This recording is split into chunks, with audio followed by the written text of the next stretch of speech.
ৰাতিপুৱা সোনকালে শুই উঠি আমি যাত্ৰা কৰিলোঁ শ্বিলঙৰ পুলিচ বজাৰৰ পৰা চেৰাপুঞ্জী অভিমুখে।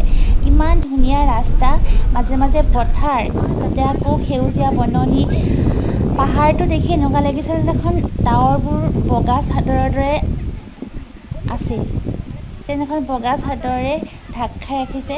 ইমান ধুনীয়া পৰিৱেশ, সঁচাকৈ দেই, ভাবিলে আচৰিত লাগি যায়।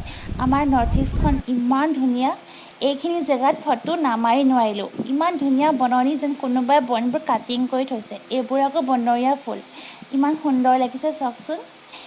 আমি এনেকৈ গৈ গৈ এতিয়া ইমান ধুনীয়া ডাঙৰ এটা জলপ্ৰপাত পালোগৈ।